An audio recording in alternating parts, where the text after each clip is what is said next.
Good morning बच्चों। आज start करेंगे क्लास 10 का पहला चैप्टर रियल नंबर्स, वास्तविक संख्याएं। पहला टॉपिक जो हमें पढ़ना है वह यूक्लिड विभाजन प्रमेयिका, यूक्लिड डिवीजन लेमा। तो पहले बात करते हैं बच्चों प्रमेयिका क्या होती है। प्रमेयिका का मतलब होता है बच्चों एक सिद्ध किया हुआ कथन जो हम सिद्ध कर चुके और उसको हम अन्य कथनों को सिद्ध करने में उसका प्रयोग कर सकते हैं। इसके बाद एल्गोरिथम भी एक शब्द आएगा, यूक्लिड डिवीजन एल्गोरिथम। तो एल्गोरिथम का मतलब होता है बच्चों किसी काम को करने के चरणबद्ध तरीके का एक समूह, वो एल्गोरिथम कहलाएगा। स्टेप बाय स्टेप किसी काम को हम कैसे कर सकते हैं, किसी विशेष समस्या को कैसे हल कर सकते हैं, वो एल्गोरिथम है। तो यहाँ पर हम लोग आज यूक्लिड विभाजन प्रमेयिका और यूक्लिड विभाजन एल्गोरिथम के बारे में पढ़ेंगे। पाठ का नाम है वास्तविक संख्याएं। इससे हम भली भांति परिचित है, कक्षा 9 में पढ़ चुके हैं। वे संख्याएं जिनके वर्ग या कोई घात धनात्मक आती है वो वास्तविक संख्याएं कहलाती है। वास्तविक संख्याएं दो भागों में विभाजित है, परिमेय और अपरिमेय। सब हम जानते हैं।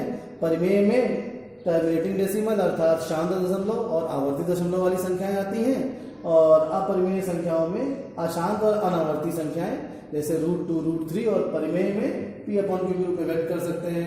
q 0 के बराबर नहीं होना चाहिए, p और q पूर्णांक होने चाहिए, सब जानते हैं ये।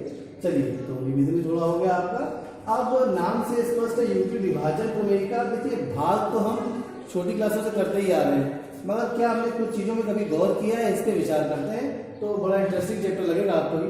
जैसे मान लीजिए हम 2 से किसी संख्या को भाग दें। 2 से मान लीजिए हम 2 को भाग देते हैं तो 2 × 2, यहाँ पर शेषफल क्या आ गया है 0।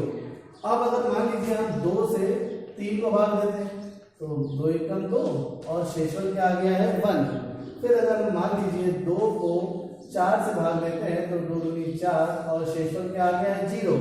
इसी प्रकार से आपको ये श्रृंखला समझ में आ रही होगी कि अगर किसी संख्या को 2 से भाग देंगे तो या तो शेषफल 0 आएगा बच्चों, या तो शेषफल 1 आएगा। अब यहाँ पर यूक्लिड डिवीजन एल्गोरिथम में इसी 2 के 3 के कुछ विशेष नाम हैं जिनसे आप छोटी क्लासों में परिचित भी होंगे। एक बार और आपको रिवाइज कराएंगे।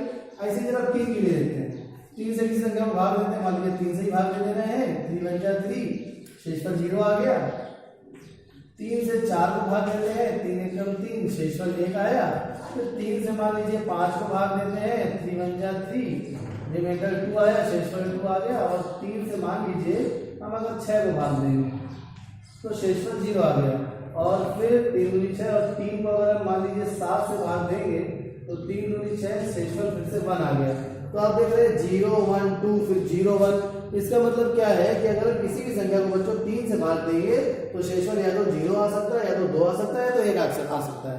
इसी प्रकार से आप बताइए जरा, अगर आप किसी भी संख्या को 4 से भाग देंगे तो संभावित शेषफल क्या हो सकते हैं 0, 1, 2 और 3। इसी प्रकार से अगर आप किसी संख्या को 5 से भाग देते हैं तो संभावित शेषफल 0 से लेकर 4 तक हो सकते हैं। ये बात अब हमने ऑब्जर्व कर ली है। तो अब देखिए बच्चों, यहाँ पर जब हम भाग देके देखते हैं एक रिजल्ट और लिख सकते हैं। देखिए जरा, यहाँ पर इस पहले वाले उदाहरण के लिए हम ऊपर लिख दे रहे हैं 2 बराबर 2 × 1 धन 0 लिख सकते हैं। यहाँ पर 3 बराबर 2 × 1 धन 1 लिख सकते हैं। देखिए 2 का गुणा करेंगे 2 आएगा, 1 जोड़ देंगे 3 आ जाएगा, 3 के बराबर हो जाएगा। यहाँ पर 4 बराबर 2 × 2 धन 0 लिखा जा सकता है। उसी प्रकार से बच्चों यहाँ पर किसी भी संख्या के लिए इसके लिए मान लीजिए लिखा जाए तो यहाँ पर 6 बराबर 3 × 2 धन 0 हो जाएगा। तो यहाँ पर बच्चों हम कोई भी 2 संख्याएं ले लें। जैसे मान लीजिए यहाँ पर 2, 2 ली थी, यहाँ पर 2, 3 ली थी, यहाँ पर 2, 4 ली थी, यहाँ पर 3, 3 ली थी। तो किन्हीं भी 2 संख्याओं के लिए 1 और 0, 1 और 1, 2 और 0, मतलब ऐसी अद्वितीय संख्याएं संभावित है या हो सकती हैं जिसके लिए ये रिजल्ट होल्ड करेगा। तो इसको जरा अगर हम एक परिभाषा के रूप में लिखना चाहें इसी बात को, तो कैसे लिखेंगे, बस वही है यूक्लिड विभाजन प्रमेयिका या यूक्लिड डिवीजन एल्गोरिथम। तो यहाँ पर मान लीजिए कोई 2 धन पूर्णांक a और b है, तो यहाँ पर परिभाषा में लिखा है, जरा देखिएगा, किन्हीं 2 धन पूर्णांकों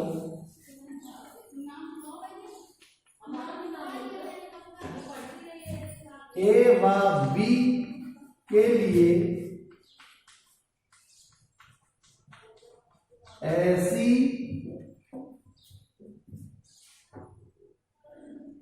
दो अद्वितीय पूर्ण संख्याएं